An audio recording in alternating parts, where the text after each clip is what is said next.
Boa noite, pessoal. Meu nome é Matheus Fernandes, sou acadêmico do 4º ano de Medicina, aqui na UFTM. Eu vou conversar com vocês hoje sobre uma parte extremamente importante para a vida profissional de vocês, para a vida normal mesmo, porque sem essa belezinha aqui ninguém vive. Vou comentar sobre o bulbo, que é a parte mais caudal do tronco encefálico. Primeiro, eu gostaria de citar a importância dele para vocês compreenderem a magnitude desse órgão, dessa estrutura. Primeira coisa, ele conecta níveis superiores do encéfalo com a medula espinhal. O que isso quer dizer? Por exemplo, comandos motores que vão vir lá do córtex motor, para alcançar o resto do corpo, para alcançar a medula, tem que necessariamente passar pelo bulbo. Informações sensitivas que vêm do corpo, passam pela medula, para alcançar o córtex sensitivo, precisam também passar pelo bulbo. Então ele é meio com um intermediador entre essas partes. Além disso, pessoal, o bulbo tem uma função extremamente importante na modulação do sistema nervoso autônomo. Isso acontece com base em centro. Vou citá-los para vocês entenderem melhor. Em primeiro lugar, o centro respiratório. O centro respiratório no bulbo basicamente vai ser uma região associada ao controle autonômico da função respiratória. Meio complicado, né? Vou dar um exemplo. Ao longo do nosso corpo, nós temos quimiorreceptores. O que são quimiorreceptores? São receptores, terminações sensitivas, que detectam alterações bioquímicas no corpo, na circulação.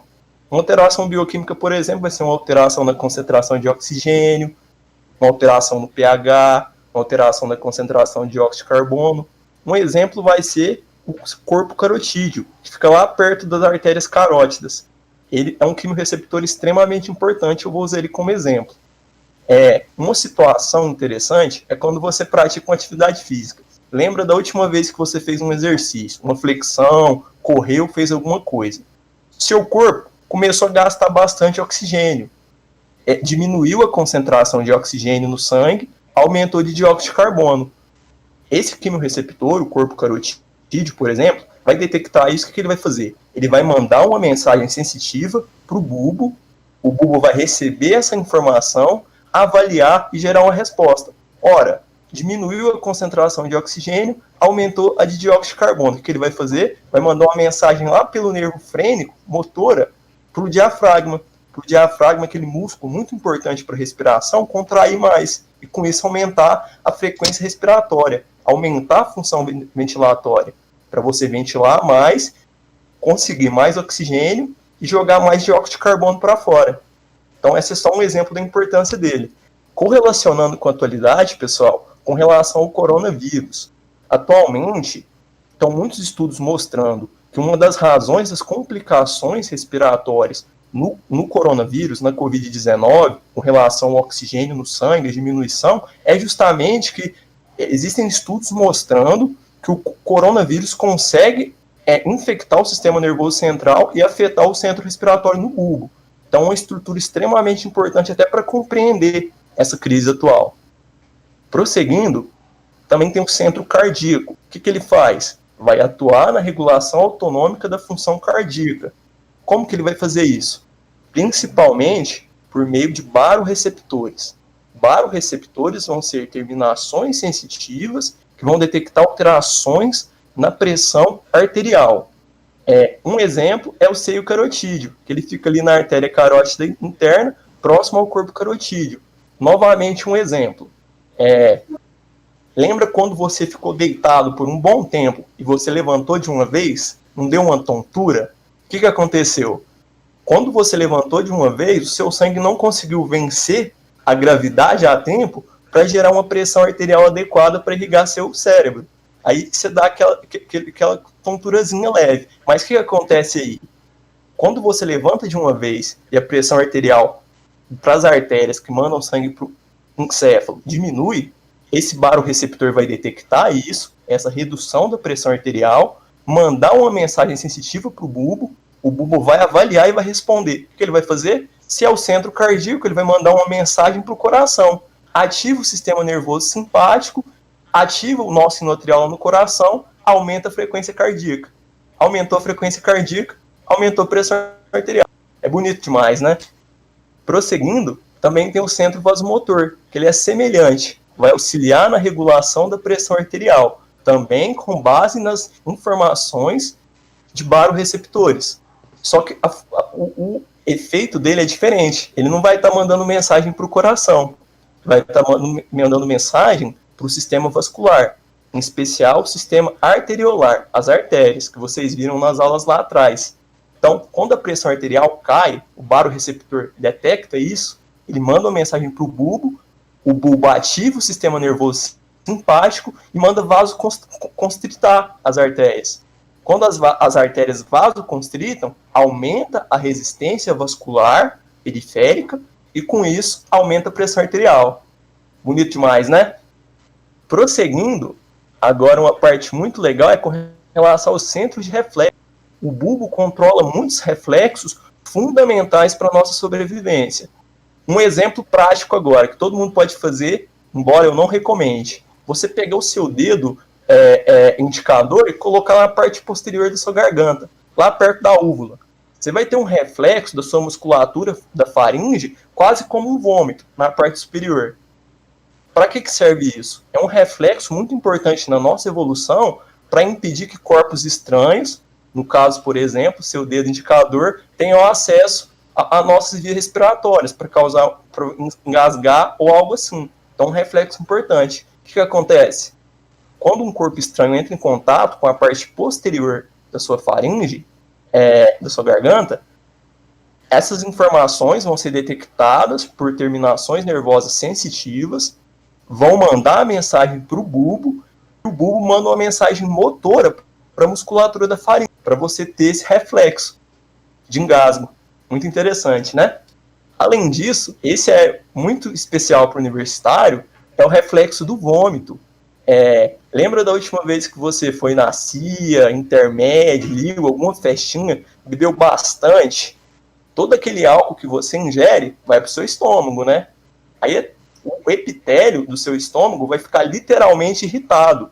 Terminações nervosas sensitivas no epitélio do seu estômago vão detectar aquele excesso de álcool, aquela agressão, perceber que a situação não está nem um pouco bacana, mandar uma mensagem para o bulbo vai avaliar isso, vai refletir e falar, poxa, se todo esse álcool entrar na circulação não vai ser nem um pouco bacana. Ele manda um zap pelo nervo vago, que vai controlar a musculatura do estômago e vai mandar contrair, para contrair a musculatura do estômago.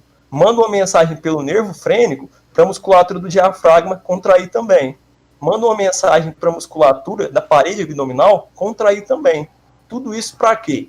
Para aumentar a pressão no abdômen e levar toda essa bebida, todo esse líquido para cima para você vomitar. Além disso, ele manda uma mensagem também para o nervo hipoglosso, que vai controlar a língua para colocar a língua para fora, para ter uma protrusão da língua, para com isso completar o reflexo do vômito. Com certeza um momento mágico, né? Mas, além desses, tem vários outros reflexos muito importantes associados ao bulbo, reflexo da tosse, da deglutição, mas isso foi só para mostrar a importância dele. Próximo slide, por favor. Agora, com relação à anatomia macroscópica dele. Para começar, para a gente se posicionar nessa figurinha, é uma imagem anterior do tronco encefálico. O bulbo ali na porção mais caudal. Tem essa linha que passa bem no meio, que vai ser o nosso ponto de referência. É a fissura mediana anterior. Ao lado dela, tem duas estruturas muito importantes que os egípcios adoram. As pirâmides, ou pirâmides bulbares, vocês que escolhem. Qual que é a importância das pirâmides? Feixes nervosos motores eferentes que vêm lá do córtex motor passam pelas pirâmides para descer para a medula espinhal. Então, aqueles tratos córtico-espinhais que o Patelo citou, que o Guilherme citou, passam por aí, por exemplo. Logo abaixo, nós temos uma região muito importante, que é aquele apagadinho na linha, na fissura mediana anterior. É a decussação das pirâmides. O que é a decussação das pirâmides? Pessoal, esses feixes nervosos motores que vêm lá do córtex para descer para a medula, quando passam na decussação das pirâmides, eles cruzam, mudam de lado. Então, o feixe que vinha da esquerda vai para a direita. O feixe que vinha da direita vai para a esquerda. Por que isso é importante? Porque, por exemplo, isso explica quando você tem um AVC, uma lesão, um problema. no lado direito do seu córtex motor, os problemas de motricidade vão aparecer no lado esquerdo do seu corpo, no seu braço esquerdo, na sua perna esquerda. A mesma coisa, se tem um AVC, um problema no lado esquerdo do seu córtex motor, os sintomas, os déficits de motricidade vão aparecer no lado direito. Por quê? Por causa dessa região que as fibras cruzam, a depulsação das pirâmides. Prosseguindo, mais lateral, a gente tem a oliva, que é essa estruturazinha mais arredondada. Não é para fazer azeite, pessoal. Para que serve essa oliva? Essa oliva está associada a uma estrutura chamada núcleo olivar inferior. Vocês lembram lá atrás, quando vocês viram falar de cerebelo, que o cerebelo participa da coordenação motora? O bulbo ajuda ele nesse processo. Por meio desse núcleo olivar inferior, ele faz uma conexão com o cerebelo para auxiliar no processo de coordenação motora, de aprendizado motor também. Então é uma estrutura muito importante. Além disso, pessoal, nessa figurinha, a gente tem 4 nervos cranianos. O nervo hipoglosso, entre a pirâmide e oliva, o nervo vago, lateral, oliva, o nervo acessório, inferior ao nervo vago, e o nervo glossofaríngeo ali acima do nervo vago. Eu não vou citar as funções deles agora, embora eles sejam muito importantes, porque nós teremos uma aula só disso, mas é só para vocês terem conhecimento que esses nervos vão sair dessa região do bulbo. Próximo slide, por favor. Agora, pessoal, a gente tem uma visão posterior do tronco encefálico, uma visão posterior do bulbo. Para a gente se situar, vamos pegar essa linha mediana também, só que agora essa linha mediana posterior. A partir dela, para a medial, nós temos 2 estruturas importantes, o fascículo grácil e o tubérculo grácil. O que esse fascículo grácil e esse tubérculo grácil fazem? Eles conduzem, pessoal, fibras sensitivas do resto do corpo que passam pela medula espinhal para levar informação para o córtex. Então, o fascículo grácil e o tubérculo grácil vão conduzir fibras sensitivas. Ao lado, na lateral do tubérculo grácil e do fascículo grácil, nós temos o tubérculo cuneiforme e o fascículo cuneiforme. Qual que é a função deles? A mesma coisa. Também vão conduzir informações sensitivas para o córtex. Qual que é a diferença entre os dois? Basicamente, o fascículo grácil e o tubérculo grácil vão conduzir informação sensitiva do nível T6 da medula espinhal para baixo. Então vai pegar informação de membro inferior, de parte do abdômen, enquanto o fascículo cuneiforme e o tubérculo cuneiforme vão conduzir informação sensitiva da medula espinhal do nível de T6 para cima. Então o que ele vai pegar? Vai pegar informação sensitiva de membro superior, de tórax, entre outras regiões. Então a diferença entre eles são as regiões do corpo que eles vão pegar a fibra sensitiva. Além disso, para finalizar, a gente tem outra estrutura importante nessa figurinha. Lembram que o Guilherme citou lá atrás o pedúnculo cerebelar inferior? Ele foi meio dissecado aqui, só que ele tem uma importância muito grande. Por quê? Lembra que eu falei lá atrás do núcleo olivar, junto à oliva, que participa do cerebelo, com o cerebelo, no controle da coordenação motora? Como que é essa conexão? Pelo pedúnculo cerebelar inferior. As fibras do núcleo olivar vão ir para o cerebelo a partir do pedúnculo cerebelar inferior, além de outros tratos que vão para o cerebelo, passam por aí. Próximo slide, por favor. Então, pessoal, a gente não vai abordar nessa aula os nervos cranianos, mas a gente preparou essa tabelinha com eles e as funções associadas, para quem quiser estudar. Agradeço muito pela atenção até agora.